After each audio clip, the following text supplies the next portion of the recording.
Anya Sawyer and I have been married for 8 years. In that time, she brought 99 men back home. One day, I found myself looking at the 100th young man she had brought home ever since we got married. He shot me a taunting look before turning to Anya. Ms. Sawyer, is this your useless husband? Anya leaned into her seat and replied with a lazy yes. The young man patted my cheek with a grin. Tonight, I'll show you what a proper man is capable of. That evening, I was forced to sit in the living room and listen to their moans all night long. The next morning, Anya ordered me to prepare breakfast for her as usual. I refused. She seemed to have forgotten our marriage was by contract. That day just so happened to be the third to last day of our contract. Chapter 1. The 100th lover. Anya Sawyer was surprised by my staunch refusal. This was the first time in 8 years that I've ever refused a request from her. She was so shocked that she started scrutinizing me. Shane, are you still out of sorts from last night? Were you so shaken that you lost your marbles? I silently stared at her, not responding in any way. After a while, Anya grew unsettled by my stare, so she impatiently broke the silence, hissing, if you won't do it, then fine. Why are you staring at me? As she said that, she gestured and called for the butler to get breakfast ready. Just then, the young man she brought back last night approached me with a grin. So, how was my performance last night? Did you touch yourself?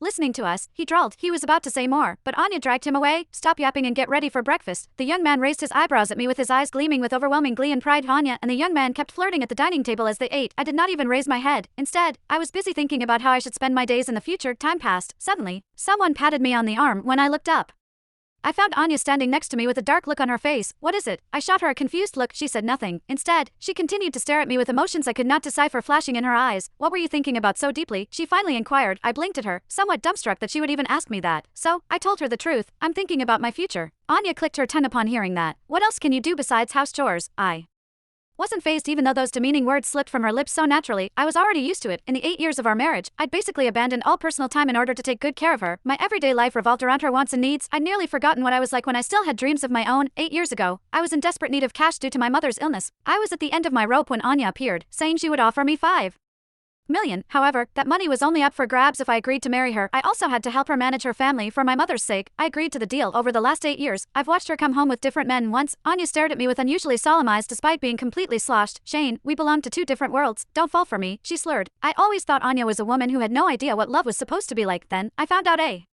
year ago that she had a first love who passed away from an illness. The young man Anya brought home last night actually resembled her dead love, hence, I was not surprised to see him at breakfast with her. Regardless, I'd been planning my departure for quite some time now. Anya noticed my absent-mindedness, so she called out my name in annoyance. Her impatient tone quickly snapped me out of my thoughts. I want to get a job, I said, calmly looking into her frustrated eyes.